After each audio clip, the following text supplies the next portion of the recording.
The slow ascent up the spiral staircase. There's a special kind of quiet that finds you before you even reach the door. Have you noticed? That gentle hush that seems to recognize you, almost as if it's been waiting for you to arrive. It happened to me the first time I stood at the base of the old clock tower. I remember the air felt different there, thicker in the most comforting way, like the world outside had been wrapped in a soft blanket.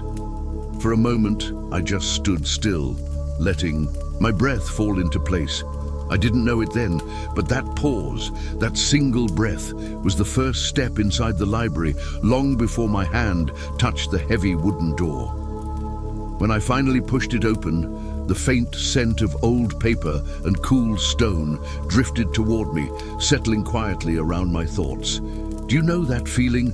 When something familiar and calming reaches you before you fully understand why it matters. It was like that. A sensation that slipped under the noise of my mind and reminded me that I didn't have to hurry anymore. The staircase was waiting in the center, spiraling up like a ribbon of shadow and warm light. Each step seemed to invite me, not with urgency, but with a kind of gentle understanding. Take your time. There's no rush here. And as I placed my foot on the first wooden step, something inside me loosened. The kind of tiny shift you only notice when you've been holding on to too much for too long. The boards creaked softly, almost whispering back to me. I remember thinking how strangely reassuring that sound was. It didn't demand anything. It simply acknowledged my presence. As I climbed, I felt the weight of thoughts, the kind that clutter the mind in restless loops, begin to fade behind me, settling like dust on the steps below. The spiral carried me upward, its curve guiding my body into a slow rhythm. Isn't it interesting how movement can soften inner noise? How each step can feel like a gentle release? The tower's dim light filtered through small round windows set into the stone. The outside world appeared in softened fragments, a sliver of sky here, a quiet tree branch there, breaking reality into peaceful glimpses. I remember brushing my fingers along the cool wall, letting its chilled surface ground me. The stones were old, worn smooth by the hands of people who had once climbed with their own worries, their own hopes, their own quiet prayers for calm. Halfway up, I paused. The staircase wrapped around me like a protective coil, holding me in its gentle spine. My breath became a little slower, a little softer, and in that pause, I felt something shift, as if time itself was stretching slightly, giving me more room to simply be. Maybe that's why the ascent felt more like falling into a dream than climbing toward anything. Each upward step didn't take me farther from myself, but closer to a quieter version of me, one I'd forgotten existed. At the top, a faint glow waited, a promise of warm lamplight and stillness. But before reaching it, I took one more breath on the final step, savoring the rare feeling that somehow the climb had unraveled the knots inside me. The keeper of the quiet hours. There was something about the way he looked at me, not directly, not intensely, but with that soft, knowing kindness people rarely use anymore, the kind that makes you feel seen without being examined. When I stepped off the final stair and into the circular entry of the clock tower library, I expected to be alone. Most quiet places feel empty at first, don't they? But this one had a presence, a warmth, as if someone had already prepared the room for me without needing to say a word. He stood behind a wide wooden desk, half illuminated by a lamp with amber glass panels. The glow painted the space around him in slow-moving gold, and for a moment I wondered if he had been standing there the whole time, listening to the soft creaks of the stairs as I climbed, waiting with a patience most people have forgotten how to hold. He didn't speak at first, and somehow that made the moment feel even gentler. Silence isn't always empty. Sometimes it feels like a cushion, a place for breath to settle. And in that silence, I noticed things. The way his hands rested calmly on the open ledger before him, the way the faint ticking of distant clocks seemed to slow in his presence, the way the simple curve of his smile looked like it had been practiced in the mirror of 1,000 quiet evenings. "Welcome," he eventually murmured, voice warm enough to soften the edges of the moment. Not loud, not ceremonial. Just a single word shaped with the kind of softness that overthinkers rarely hear. And I remember thinking that his tone didn't just greet me, it reassured me. As if he already understood the frantic pulse of too many thoughts and wished to hush them without judgment. He didn't ask why I had come. He didn't ask what I was looking for. Instead, his eyes drifted toward one of the archways leading deeper into the tower, a silent invitation. There was something almost magical in the way he gestured, as though he trusted that I would find exactly what I needed without guidance. Or perhaps he trusted the library itself. He moved with a slowness that didn't feel old, but intentional. Every motion, turning a page, adjusting his glasses, closing a book with the gentlest touch, carried the quiet authority of someone who had spent a lifetime tending to people who arrived with heavy minds and left with softened ones. You could feel it in the air around him, a patient rhythm, like a heartbeat that refused to rush. "Time behaves differently in here," he said eventually, his voice almost a whisper. "It's not something we control, only something we care for." And the way he said care for made something inside me loosen again, like a small, invisible knot quietly releasing. It struck me then that this wasn't just a librarian, he was a keeper of moments, a guardian of breaths people forget to take, a companion of those whose minds run faster than their bodies can follow. He studied me the way one studies a fragile, drifting candle flame, with tenderness, never pressure. And I wondered if he saw right through the haze of overthinking that often wrapped itself around me. Not in a way that felt exposed, but in a way that felt understood. Before I walked beyond the archway he'd indicated, he offered a single, gentle instruction. "Let the clocks guide you. They always know when someone needs a slower hour." And somehow, I believed him. The chamber where seconds stretch. You know that feeling when you cross an invisible threshold, not a doorway you can touch, but a shift in the air that seems to soften your heartbeat. That's what happened the moment I stepped into the chamber. The archway opened into a circular room, wide and gentle, as if it had been carved out of a moment rather than stone. I felt it before I fully saw it, a hush, deep and velvety, the kind that settles around your shoulders like a shawl someone drapes over you with care. It wasn't silence exactly, it was something slower, heavier, kinder. The clocks lived there, dozens of them, each perched on its own wooden shelf or nestled into cubbyholes carved into the curved wall. But the strange thing was, they weren't in sync, not one. Instead of a single sharp tick, tick, tick, the space pulsed with a soft, staggering rhythm, as if time itself had decided to stretch and yawn and settle wherever it pleased. One clock chimed in a long, slow sigh. Another ticked so gently that each sound felt like a droplet of calm landing somewhere inside me. A few didn't move at all. Hands paused between moments, as if holding still was their job. And I remember thinking, is this what time feels like when it finally stops rushing? I stepped further in, and the wooden floor felt warm under my feet, as though the room had been holding all the warmth the world forgets to keep.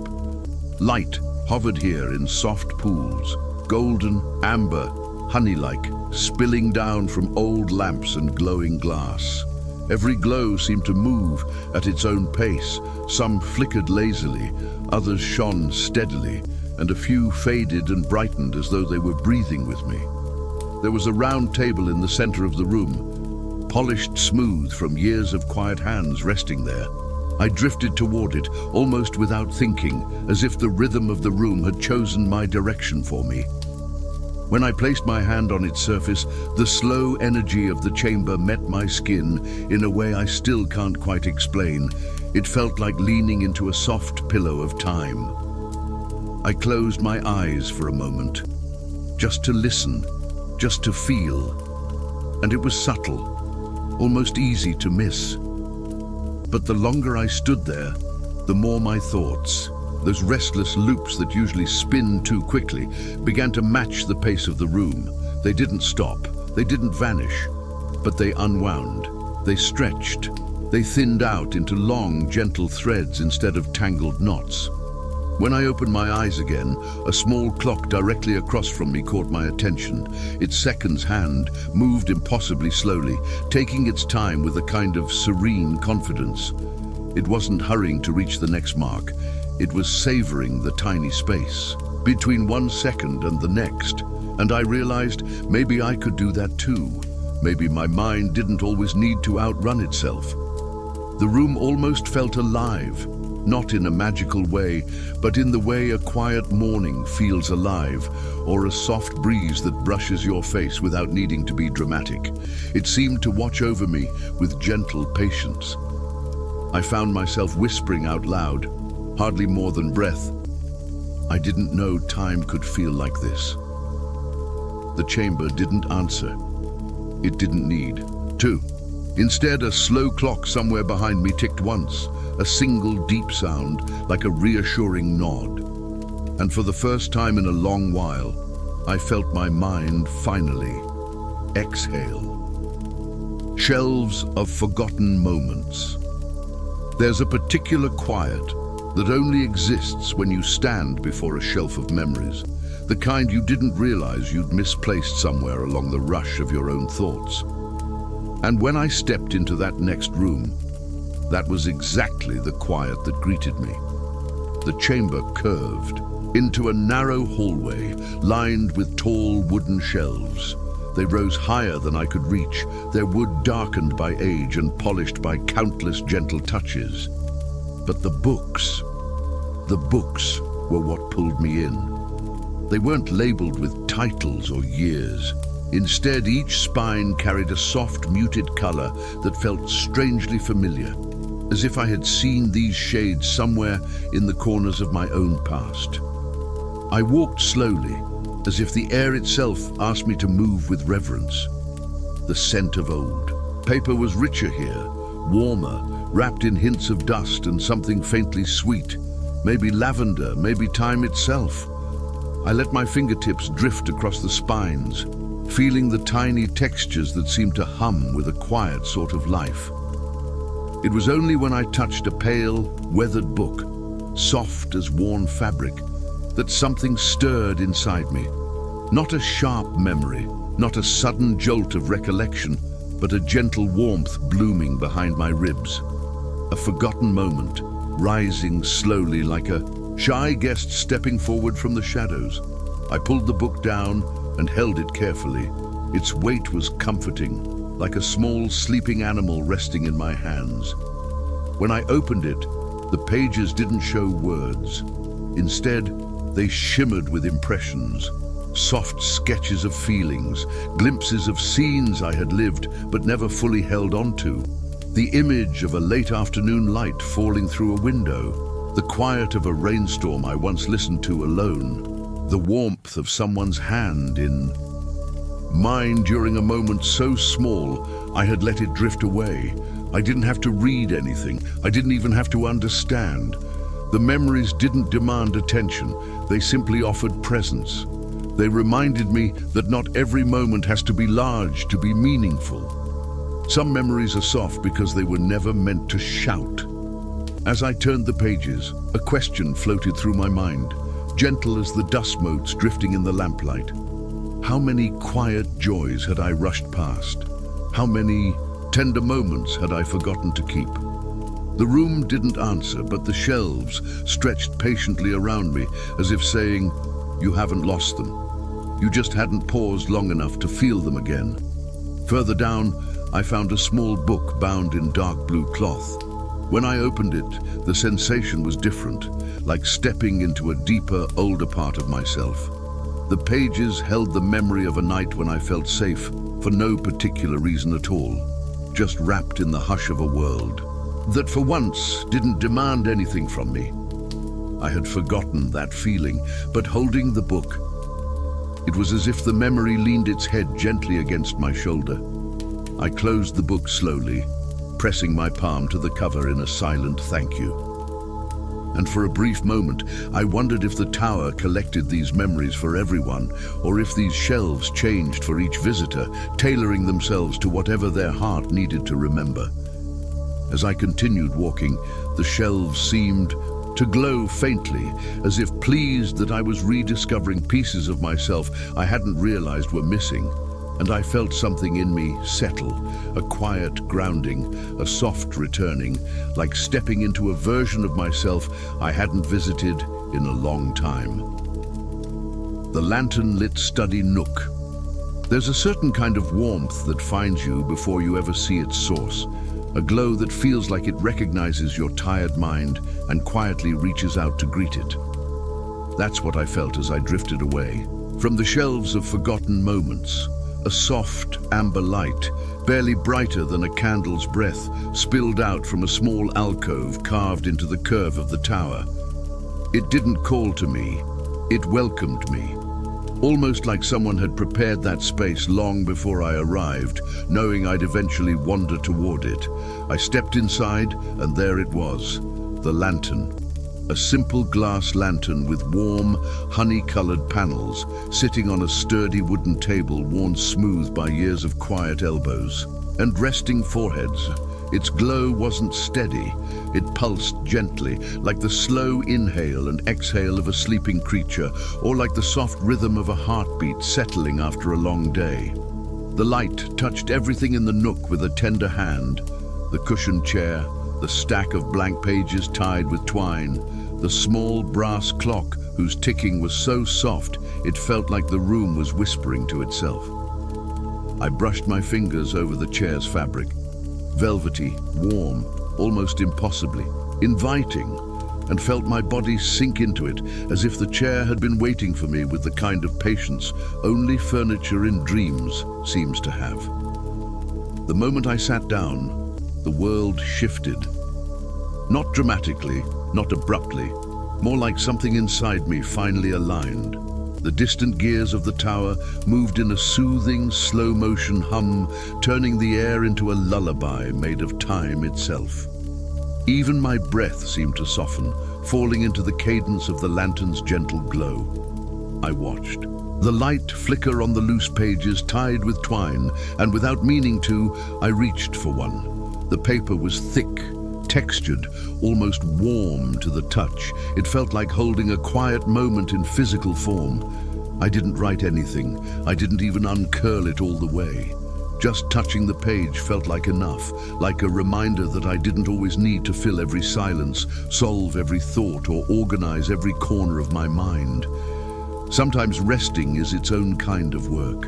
Sometimes stillness is enough. I leaned back, letting my head rest against the cushion, and allowed the lantern light to wash over me.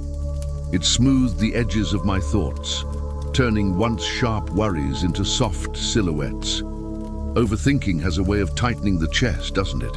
But in that nook, every breath felt like it had more space to unfurl. The small brass clock beside me ticked in a rhythm that felt slower than real time, as if it had decided to match my pace instead of demanding I match its. Every second stretched gently, making room for the kind of peace you only feel when you finally stop rushing, even if only inside your mind. I closed my eyes for a moment, just listening, just breathing, letting the glow settle into the quiet corners of me. And there was this thought, soft, almost shy. What if I'm allowed to rest like this? What if slowing down isn't something I have to earn? The lantern flickered as if agreeing. Some places you seek, others find you. And this little nook, with its warm glow and unhurried heartbeat, felt like one of those rare places that simply arrives in your life when you need it most. The clockmaker's hidden workshop. There's a hush that feels different from silence. A hush shaped by focus, by gentle hands, by the soft patience of someone who truly listens to the rhythm of the world. That's the kind of quiet that met me when I opened the small wooden door tucked behind the lantern-lit nook. It wasn't a grand door. In fact, I almost missed it. A narrow frame, worn at the edges, hiding in plain sight the way certain truths do until you're finally ready to see them. When I pushed it open, the hinges sighed, not in protest, but in relief, as if they were grateful to be used once again. The air inside was warmer, touched by the faint smell of oil and aged wood. Little specks of dust drifted through the light like sleepy fireflies, settling slowly in a room that felt older than any moment I could. Remember, it was the clockmaker's workshop, a sanctuary within a sanctuary, where time wasn't kept, but understood. The first thing I noticed was the table, a long, sturdy workbench covered in tiny gears, curled springs, delicate screws, and brass tools so fine they looked like they were meant for repairing butterflies' wings. Each piece seemed to glow with a soft inner warmth, like they remembered every hour they had ever carried for someone. And then I saw him, the keeper of the quiet hours, not as a librarian now, but as a craftsman. He sat, hunched over a small silver pocket watch, holding it with the tenderness one might reserve for something fragile, something loved. The lamplight brushed his features in golden strokes, outlining the gentleness etched across his face. He didn't look up right away.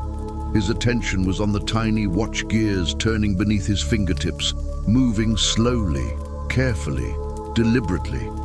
Only after a long, peaceful moment did he lift his eyes toward me with that same warm recognition, the kind that makes you feel welcome without a single word being spoken. "Come in," he murmured. "Time behaves differently in here too, but for a different reason." I stepped inside, and the floorboards creaked softly. A familiar greeting now, like the tower speaking in its old wooden language. The workshop felt alive in a quiet, thoughtful way. Not bustling, not busy, just present, filled with the steady rhythm of tiny, ticking hearts waiting to be soothed back into harmony. He gestured toward a small wooden stool beside him, and I sat slowly, watching his hands work. Each motion was gentle but purposeful, making the tiniest adjustments to gears almost too small to see. It was mesmerizing, the way something so delicate could alter the rhythm of an entire hour. "Most people think clocks are strict," he said, voice low, "that they demand perfection, precision. But really, they're far more forgiving than that." He tilted the watch slightly, letting the light slip across its open face. "A single tooth on a single gear," he continued, "can shift everything. A tiny adjustment, a quiet correction. Sometimes slowing a clock even by a breath gives it back its balance." The metaphor settled into me like warm tea. A single adjustment, a breath, a tiny shift. Wasn't that what I'd been needing? Not a grand transformation, not a complete rewriting of who I was, just a small recalibration. A soft turning of one internal gear that had been spinning too fast for too long. He handed me the watch. It ticked gently, slow, steady, unhurried, almost matching the rhythm of my own breath. Holding it felt like holding a softened version of time itself. "You don't have to fix everything at once," he said quietly. "Just one small piece, one gentle turn can change the whole rhythm." The truth of it washed over me, warm and comforting. Maybe the mind works the same way. Maybe overthinking doesn't need to be conquered, just adjusted gently, with patience, with compassion, with room to breathe. In that quiet little workshop, surrounded by tiny moving gears and the steady heartbeat of ancient clocks, I felt something inside me shift, just slightly but enough, a small gear turning, a subtle release, the beginning of a new rhythm, the rooftop observatory of stillness.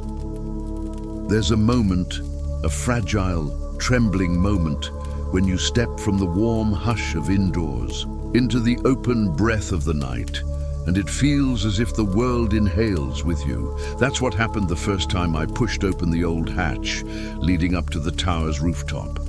The wooden ladder creaked softly beneath my hands, each rung warmed by the touch of others who had climbed before me. The air grew cooler as I rose, brushing against my face with a gentle curiosity, like a calm knight wondering who was coming to visit. When I reached the top, the hatch gave way with a slow sigh, and suddenly the sky opened. It wasn't a vast sky, not at first. The tower's stone walls still hugged the edges of my vision, offering a kind of protective cradle to the night above. But the moment I stepped onto the rooftop, something inside me loosened, the way a tight knot might slip free when you're not even trying. The city below was quiet, softened into a blur of muted shapes and sleepy lights. But the sky, oh, the sky felt impossibly close, as if it had leaned down to meet me halfway. Stars shimmered with a gentle, unhurried glow, spread across the darkness like tiny lanterns, placed just far enough apart to give each one its own space to breathe. I walked toward the low stone railing and rested my hands on its cool surface. The tower hummed beneath me, the steady, slow heartbeat of gears turning deep inside its core. And for a moment, it felt like the entire structure was breathing in a slow, soothing rhythm. My own breath began to match it, without effort. There was no wind, only a soft, tender stillness, the kind that wraps itself around your shoulders the way someone does when they know you've been carrying too much. And as I tilted my head back to look at the stars, something unexpected happened. I felt them looking back, not in a mystical way, not in a dramatic way, more like recognition, as if the starlight understood what it meant to burn quietly through the long, dark stretches of time without ever asking for anything in return. A thought drifted through me, slower than most thoughts I'm used to. What if stillness isn't empty? What if it's full of tiny, gentle answers waiting to be noticed? The night didn't answer in words. Instead, a faint streak of light crossed the sky. Not a blazing meteor, just a soft, delicate whisper of motion, like the universe exhaling. I closed my eyes and let that stillness settle inside me. The rooftop felt like a secret place the world had been saving for me, and a small sanctuary above everything I'd been tangled in, a place where overthinking had nothing to cling to, because there was no rush, no pressure, no noise, just quiet, just breath, just stars holding their own slow rhythm. When I opened my eyes again, the tower below me ticked with a deep, calming steadiness, and the constellations shimmered as if they'd shifted slightly, making space for me among them. Not to belong as a star, but to rest as a human being who had finally found a moment where nothing demanded to be solved. I leaned forward on the stone railing, the cool surface grounding me, the sky above stretching into an infinite hush. And for the first time in what felt like ages, I didn't feel small beneath it. I felt safe. Safe in the softness of the night. Safe in the rhythm of slow time. Safe in a moment that asked nothing of me but to be here. Gently, quietly, completely. There's always a moment. Soft, almost unnoticeable, when a place you've grown, attached to, gently lets you go. Not pushing you out, not sending you away, just opening the door with the kind of tenderness that tells you you're ready to return. That's how it felt when I descended from the rooftop. The hatch whispered closed behind me. The ladder welcomed my hands again, and the slow warmth of the tower wrapped around me on the way down. The lantern-lit nook flickered, a farewell glow. The workshop breathed its quiet wisdom. The chamber of stretched seconds hummed, with its gentle, uneven rhythm. And somehow, each room felt like it was sending me off with something different, tucked quietly into my chest. By the time I returned to the lowest floor, the keeper of the quiet hours was there again, as if he had known exactly when I'd make my way back. He stood with the same warm stillness, hands folded loosely behind the wooden desk, eyes steady in the soft glow. He didn't ask anything, not how the journey had felt, not what I had discovered, not whether I understood whatever the tower had been trying to teach me. He just looked at me with that gentle recognition, as if he could sense the softer rhythm in my breath. "Take your time with the world out there," he murmured. His voice felt like a warm scarf being wrapped around my thoughts. "And let it take its time with you." I nodded, though something in me wished to stay a little longer. But the truth was, I didn't need to. The tower had already given me what I came for. Even if I hadn't known what that was when I first climbed the steps, the slower time I found up there had already settled into my bones. When I pushed open the heavy wooden door at the tower's base, the outside world felt different. Not quieter, not softer, at least not on its own, but I was different within it.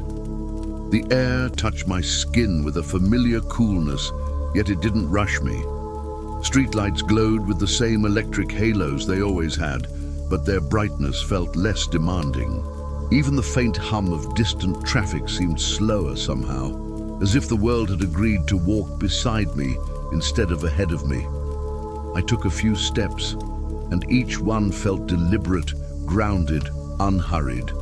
Not because I was forcing myself to be mindful, but because the tower's rhythm had followed me, tucked inside my breathing, woven into the soft pacing of my thoughts. Isn't it strange how some places stay with you long after you leave them? How a single quiet experience can echo through your mind, like the soft recoil of time stretching just a little bit more. As I walked, I found myself remembering the tiny adjustments in the clockmaker's workshop, the way a single gear could shift the tempo of an entire hour, and I realized I felt lighter, not empty, not numb, just less tangled.